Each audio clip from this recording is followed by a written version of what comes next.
Hi hello నమస్తే. దళిత క్రైస్తవులకు సంబంధించిన ఈ రిజర్వేషన్స్కి అంటే దళిత క్రైస్తవుల యొక్క ఆర్గ్యుమెంట్ ఏదైతే ఉందో శబరిమల కేసులో చేస్తున్న ఆర్గ్యుమెంట్ కోర్టు ఆర్గ్యుమెంట్లో ఉందో నాకు ఎందుకు అది చూసిన తర్వాత ఒక వీడియో చూశాను. జడ్జిలు లాయర్లు ఏం చేస్తారు ఆర్గ్యుమెంట్ చేసుకుంటున్నారు. ఆ వీడియో చూసా. ఆ ఆర్గ్యుమెంట్ విన్న తర్వాత అరే దళిత క్రిస్టియన్స్ పాపం చాలా రోజుల నుంచి ఇదే కదా ఆర్గ్యూ చేస్తున్నారు అని నాకు అనిపించింది. ఆ రెండింటి నేను కనెక్ట్ చేసి మాట్లాడిపోయే ముందు నేను మార్నింగ్ ఒక వీడియో పెట్టా. ఆ వీడియో ఏంటి, ఇదిగోండి మా ఉద్యోగులతోటి మేము మీటింగ్ పెట్టుకున్నాము, వాళ్ళకి ఏదో సమస్యలు ఉన్నాయంటే కష్టాలు ఉన్నాయట, ఆ కష్టాల మీద కొన్ని ప్రొటెక్షన్ యాక్ట్లు పెట్టండి అని చెప్పి ఒక వీడియో పెడితే మా దళిత ఉద్యోగుల తరపున ఓకే కొన్ని కామెంట్లు పెట్టారు. ఆ కామెంట్లు చూసి నేను ఆశ్చర్యపోయా. ఈ నా కొడుకులకి జాబ్ ఇవ్వద్దు అన్నారు. ఎందుకు ఇవ్వండి, మాకు వివక్ష జరుగుతుందండి అంటే, అరే ఈ నా కొడుకులకి జాబ్ ఇవ్వద్దు అని చెప్పి ఒక అతను కామెంట్ పెట్టాడు. అంటే ప్రశ్నిస్తే జాబ్ ఇవ్వద్దు, ఓ పని చేయండి, మాకు జాబులు ఇవ్వద్దు, మాకు స్కీములు వద్దు, మాకేమొద్దు, మా రాష్ట్రం మాకు ఇచ్చేస్తారా, దళిత నాడు అని చెప్పి మా రాష్ట్రం సపరేట్ రాష్ట్రం పెట్టుకుంటాము. ఇది మీకు చాలా సీరియస్గా అనిపించవచ్చు. దళిత నాడు అని మా రాష్ట్రం మేము సపరేట్ చేసుకుంటాము, అప్పుడు మేము కంపెనీలు పెట్టుకుంటాము, మేము ఉద్యోగాలు చేసుకుంటాము, మా ప్లేస్లో మా చేతిలో మా పోలీసులు ఉంటారు, మా చేతిలో మేము ఉంటాము, అప్పుడు మా వాళ్ళందరికీ ఉద్యోగాలు ఇచ్చుకుంటాం మేము. మీకు ఓట్లు వేయటం ఎందుకు, మీరు అధికారంలో ఉంటాం ఎందుకు, మేము మా వాళ్ళకి అన్యాయం జరుగుతుందండి అని అంటే మీరు ఈయన కొడుకులు ఉద్యోగం ఇవ్వకూడదని చెప్పి కింద కామెంట్లు పెడతారా? అసలు నా ఎంటైర్ సమస్య ఏంటి, నేను యాక్చువల్గా ఏం ప్రజెంట్ చేశాను, నేనేం ప్రజెంట్ చేశానంటే, మా ఇంట్లో 2 పిల్లలు ఉన్నారు. ఒక అమ్మాయి అన్నం తిని కాలేజీకి పోయింది, ఇంకొక పిల్ల లేట్గా లేచి అన్నం తినకుండా పడుకుంది. I will ask my wife right why she did not eat food. Another case I ask my wife that why you did not give her food, because another child is without food, she is sitting there and one child ate food and went away. I will ask about the second child. My concern will be the second child who did not eat food, not about the one who ate food already. Okay, అలాగే మన సమాజంలో my concern is about those who are roaming without jobs. వీళ్ళందరికీ ఉద్యోగాలు లేకుండా ఎందుకు తిరుగుతున్నారు మా దళిత కాలనీలో నేను అడుగుతున్నాను. ఎందుకు మీ ఇంట్లో ఒక పిల్లలు భోజనం తిని ఇంకో పిల్లలు అడగకపోతే తినని అమ్మాయి మీద మీ కన్సర్న్ చూపిస్తారు కదా, అలాగే వీళ్ళు ఉద్యోగాలు లేకుండా తిరుగుతున్నారు దళితులు మొత్తం. ఎందుకు జరుగుతున్నారంటే ఇది ఇంత జరుగుతుంది. రెఫరెన్స్ సిస్టమ్ అని వీళ్ళకి ఉద్యోగాలు ఇవ్వట్లేదు, ఇది ప్రశ్నిస్తే ఉద్యోగాలు ఇవ్వట్లేదు, నా కొడుకులు ఉద్యోగాలు ఇవ్వకుండా అని అంటున్నారు. అది అవతల ఒక పక్క ఎవరో ఇంకొక అతను కామెంట్ పెట్టాడు ఇక్కడ, ఏమని నువ్వు ఇలా చేస్తే వచ్చే ఉద్యోగాలు కూడా పోతాయి అని చెప్పేసి అన్నాడు. అంటే నువ్వు భయపడుతున్నావు, అంటే వాళ్ళు చెప్పింది ఏంటి, నీకు ఉద్యోగాలు ఇస్తారు లేకపోతే ఇవ్వరు అనేది వాళ్ళ యొక్క ఉద్దేశం. వాళ్ళు చెప్పింది ఏంటి, మీకు ఉద్యోగాలు ఇస్తారు, మీరు వాళ్ళు చెప్తూ వినండి, అప్పుడు మీకు జాబులు వస్తాయి, లేదంటే మీకు జాబులు రావు అని చెప్పేసి. అందుకే కదా రిజర్వేషన్ సిస్టమ్ పెట్టింది గవర్నమెంట్లో. రిజర్వేషన్ సిస్టమ్ ఏంటి, అప్పుడు కూడా ఇలానే జరిగింది. అరే ఈయన కొడుకులు అసలు ఉద్యోగాలు ఇవ్వ కాకుండా వీళ్ళని ఇలా ఆ ఊరు బయట మన చెప్పులు కడగడానికి టాయిలెట్లు కడగడానికి వాడండి వీళ్ళని అని మీరు అనుకున్నారు. అప్పుడు ఆ చాలా చట్టాలు, రెవల్యూషన్స్, తిరుగుబాటు, దళితులు చాలామంది ఉద్యమాలు చేసి మొత్తం చేస్తే స్వతంత్రం వచ్చిన తర్వాత డాక్టర్ బిఆర్ అంబేద్కర్ గారు 15% ఉద్యోగాలు ఇవ్వాల్సిందని నెట్టాడు ప్రైవేట్ సంస్థ, ప్రభుత్వ సంస్థలకు. అవన్నీ కూడా ప్రైవేటైజ్ చేసేసారు. ఇప్పుడు అగైన్ ది సేమ్ ప్రాబ్లం, వాళ్ళకి ఉద్యోగాలు లేవు. అంటే ఆ టాయిలెట్లకి ఇంజనీర్ ఆటికి పిలుస్తున్నారు తప్ప మేనేజర్కి, సీఈఓగా వాళ్ళని దళితులు మీరు పెడతలేదు. ఇంకా అప్పుడు ఏం చేయాలి, వేరే ఆప్షన్ లేదు కదా. కాబట్టి రిజర్వేషన్స్ ఇచ్చి ప్రభుత్వ సంస్థలు ఎలా ఇచ్చారో ప్రైవేట్ సంస్థల రిజర్వేషన్స్ ఇచ్చి అగైన్ సేమ్ మోడల్లో వీళ్ళకి మీరు ఉద్యోగాలు కల్పించండి, లేకపోతే రోడ్డు మీద పడతారని ఒక ప్రేమతో అన్నానండి మా కమ్యూనిటీ మీద. దాని మీద మీరు వీళ్ళకి అసలు ఉద్యోగాలు ఇవ్వకండి. మై కన్సర్న్ ఏంటంటే, మీరు లాజికల్తో నాకు అవసరం లేదండి, మా వాళ్ళు ఉద్యోగాలు లేకుండా తిరుగుతున్నారు, ఉద్యోగాలు ఇవ్వాల్సిన బాధ్యత ప్రభుత్వం అంది కాదా? ఎవరి బాధ్యత? ఉద్యోగాలు కల్పించాల్సిన బాధ్యత ప్రభుత్వం అంది కదా, ఆకలి తీర్చాల్సిన బాధ్యత ప్రభుత్వాలదే. ప్రభుత్వాలు మీరు రన్ చేస్తున్నారు, దళితులు రన్ చేయట్లేదు కదా.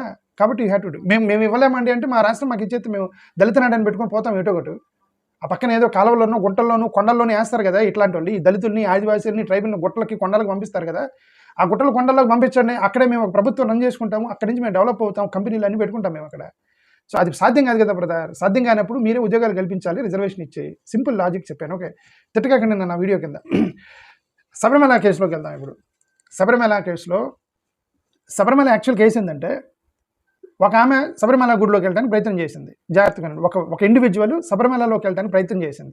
వన్ ఉమెన్ అంటే individual consciousness.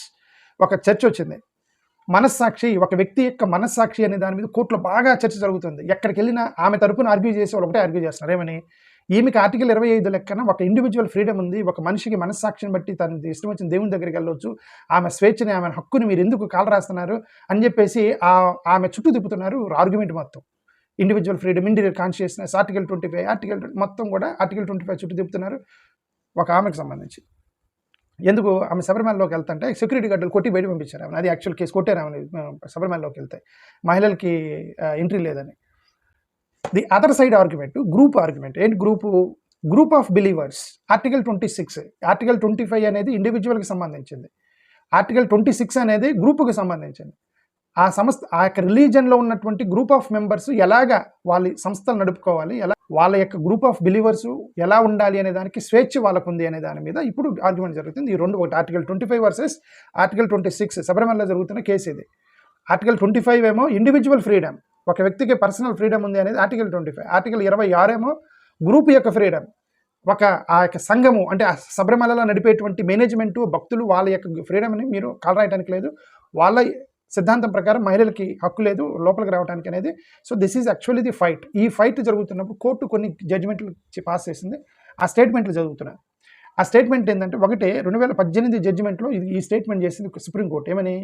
Dignity of the individual is an unwavering feature of fundamental rights. అంటే ఆమె డిగ్నిటీని కాపాడటమే primary aim should be the individual freedom of religion. Article 25 quote చేసింది సుప్రీంకోర్టు. రెండోది, devotion cannot be subject to discrimination. భక్తి అనేది వివక్షకు దారి తీయకూడదని, సుప్రీంకోర్టు 2018 చేసిన జడ్జిమెంట్. కాన్స్టిట్యూషన్ ఆర్టికల్ 14, ఆర్టికల్ 15 రెండు కోట్ చేసింది సుప్రీంకోర్టు, జడ్జిమెంట్ ఇచ్చింది. కోర్టు బిలీవ్స్ అనేవి ఇండివిజువల్ ఫండమెంటల్ రైట్స్ని ఓవర్ రైడ్ చేయకూడదండి. ఒక వ్యక్తి యొక్క పర్సనల్ ఫ్రీడాన్ని గ్రూప్ ఆఫ్ బిలీవర్స్ని ఓవర్ రైడ్ చేయకూడదని 2018లో వచ్చింది. ఇప్పుడు మొత్తం రివర్స్ అయిపోయింది. ఎందుకు? జడ్జిలు మారిపోయారు కదా. 2018లో ఆర్టికల్ 25 ప్రకారం ఇండివిజువల్ ఫ్రీడమ్, ఇండివిజువల్ కాన్షియస్నెస్ని గ్రూపు యొక్క ఆచారాలు ఇవన్నీ కూడా గ్రూపు యొక్క నిర్ణయాలు కాలరాయకూడదని చెప్పి 2018 వచ్చింది. ఇప్పుడు రివర్స్ ఏం జరుగుతుంది? ఒక ఇండివిజువల్ ఫ్రీడమ్ కాపాడటానికి గ్రూపు యొక్క భక్తుల యొక్క నియమ నిబంధనల్ని నీకు ఓవర్ రైడ్ చేసే రైట్ లేదని చెప్పి ఇప్పుడు ఈ రివర్స్ ఆర్గ్యుమెంట్ జరుగుతుంది. ఏమని?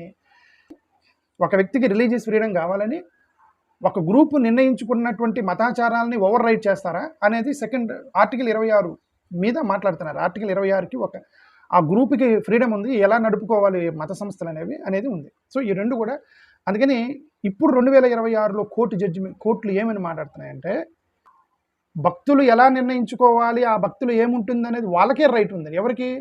వాళ్ళకే, భక్తులకే రైట్ ఉంది, ప్లస్ వ్యక్తులకే రైట్ ఉంది. ఇది చాలా ఇంపార్టెంట్. దళిత క్రిస్టియన్స్కి సంబంధించింది. వాళ్ళకే రైట్ ఉంది, భక్తులకే రైట్ ఉంది.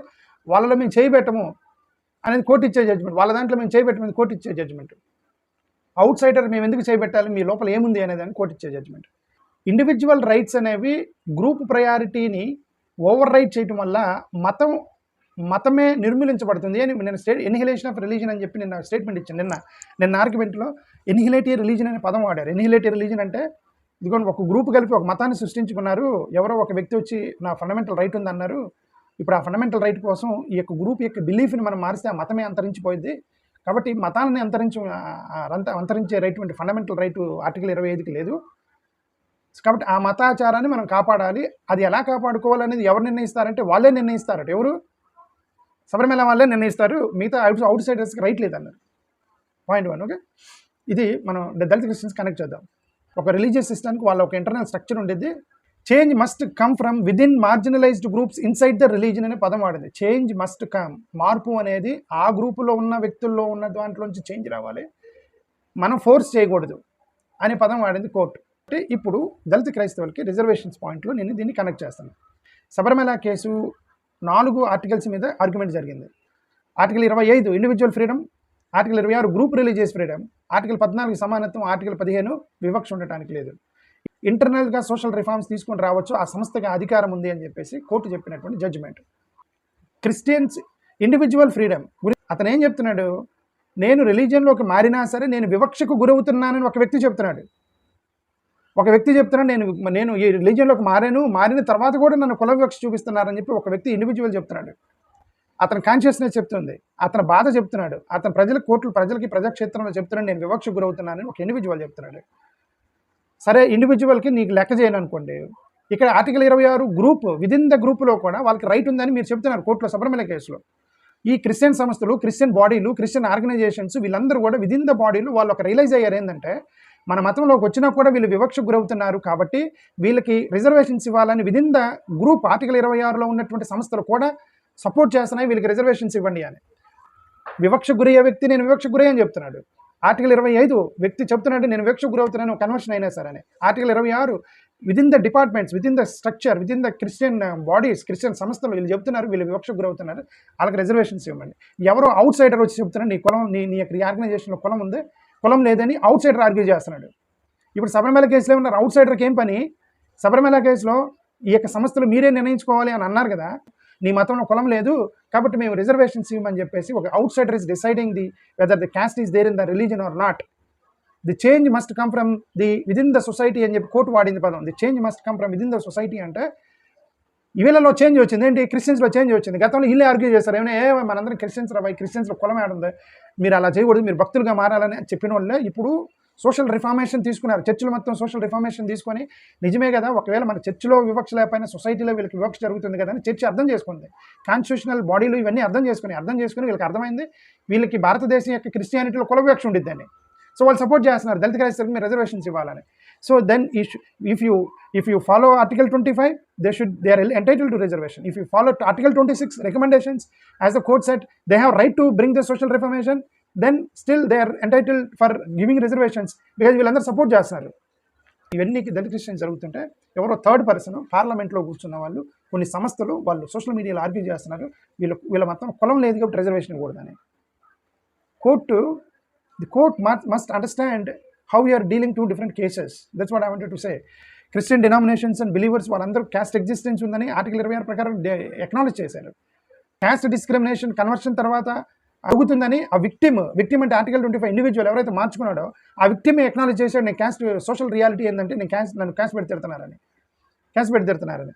సో కాబట్టి if court says religion must be understood through believers practices, court చెప్పినటువంటి పదం బిలీవర్స్ ప్రాక్టీసెస్ని బట్టి మనం అర్థం చేసుకోవాలి అన్నప్పుడు, why the parliament is ignoring the recommendations of the believers, ignoring the recommendations of the courts and judgments, this is most important.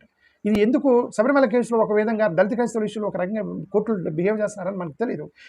2004 వేసిన case పెండింగ్లో ఉంది, అది ఎక్కువసార్లు ఉంచదు దాన్ని. ఓకే, దాన్ని ఏం చేస్తారు అక్కడ, ఎందుకంటే క్రిస్టియానిటీ డజన్ హ్యావ్ క్యాస్ట్ అని చెప్పి జడ్జిలు చెప్పేస్తున్నారు డైరెక్ట్గా. క్రిస్టియానిటీ డజంట్ హ్యావ్ క్యాస్ట్ అని ఒక నాన్ క్రిస్టియన్ జడ్జి చెప్తున్నాడు, బట్ క్రిస్టియన్ చెప్తున్నారు ఉందని, భక్తులు చెప్తున్నాడు ఉందని చెప్పి, భక్తులు చెప్తున్నాడు నేను వివక్ష గురవుతున్నాను, ఆ సంస్థలు అక్నాలజ్ చేసినాయి ఉంది అని చెప్పి ఆర్టికల్ 25, 26 అక్నాలజ్ చేస్తున్నాయి. బట్ ఎవరో అక్కడ కూర్చున్నటువంటి జడ్జిలు, సంస్థలు, పార్లమెంట్లో ఎంపీలు చెప్తున్నారు వాళ్ళు మేము డిసైడ్ చేస్తాం దాంట్లో కులం ఉందా లేదని, మీరు ఎవరు డిసైడ్ చేయడానికి. ఇక్కడ దట్ ఈస్ వాట్ శబరిమల కేసులో కోర్టు చెప్పింది. This is the internal process, this is the fundamental freedom and rights of how to behave, how to practice, everything is its there అన్నప్పుడు మా రిలీజన్లో క్యాస్ట్ డిస్క్రిమినేషన్ ఉందని మేము ఎక్నాలజ్ చేస్తున్నాం Christian సంస్థలు చెప్పినప్పుడు కాదంటారు మీరెవరు అనేది. దిస్ ఈజ్ మోస్ట్ ఇంపార్టెంట్ ఇది. Okay, internal group acknowledgement matters అని కోర్టు చెప్పింది. కోర్టు ఏం చెప్పిందంటే శబరిమల కేసులో marginalised groups within the religion raise them, within the రిలీజియన్లో మార్జినలైజ్డ్ గ్రూప్స్ ఏమన్నా ఉంటే వాళ్ళు ఇంటర్నల్ రిఫర్మేషన్స్ తీసుకొని వస్తారు, మనం చేయి పెట్టకూడదు అందే. అలాగా ఇప్పుడు ఇంటర్నల్ ఆర్గనైజేషన్స్ మార్జినలైజ్డ్ సొసైటీకి అన్యాయం జరుగుతుందని వీళ్ళు చెబుతున్నప్పుడు మీరు చేయబెట్టి లేదని ఎందుకు చెప్తున్నారు? వాళ్ళు ఉందని చెప్తున్నప్పుడు బయట ఉన్న వాళ్ళు లేదని ఎందుకు చెప్తున్నారు? నాకేది అర్థం కాదు. Caste discrimination exist, social exclusion continuing అని చెప్పేసి భక్తుడు ప్లస్ సంస్థ రెండు చెప్తున్నాయి, థర్డ్ పర్సన్ చెప్తున్నాడు మీ మతం కులం లేదని చెప్పేసి.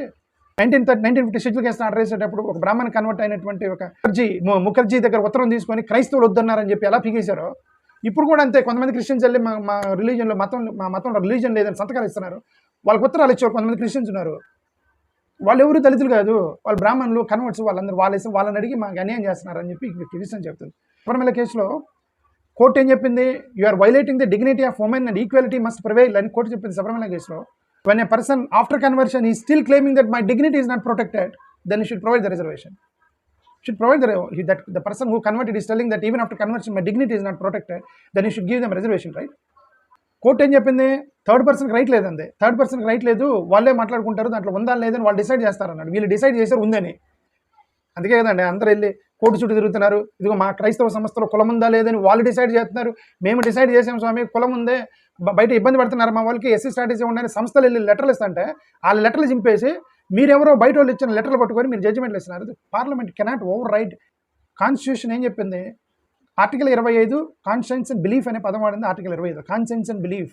కోర్టులో వీళ్ళు ఆర్గ్యుమెంట్ చేసుకునేటప్పుడు ఒక జడ్జి ఇతను ఆర్గ్యుమెంట్ చేస్తే వాళ్ళ జడ్జిలు ఎస్ఎస్ అన్నారు. ఏమన్నాడు అతను? Religion is not the doctrine, it includes social practice అన్నాడు. మీరు మతం అంటే ఒక ఫిక్స్డ్గా ఇది మతం ఉండదండి, సోషల్ ప్రాక్టీస్ని బట్టే మతం అనేది సృష్టించబడుతుంది అని అతను ఆర్గ్యుమెంట్ చేశాడు. సో అయ్యప్ప స్వామిలు ఇది మీరు హిందూ మతంలో అందరికీ ఫండమెంటల్ రైట్స్ అయిన ఉండొచ్చేమో, కానీ అయ్యప్ప అనేది వాళ్ళు ఒక సిస్టమ్ పెట్టుకున్నారు మహిళను రానివ్వకూడదని. సో ఇక్కడ మతం అంటే డాక్టరీన్ ఏం లేదు, వాళ్ళ యొక్క సోషల్ ప్రాక్టీసే మతం అని ఆర్గ్యూ చేశాడు ఒకతను.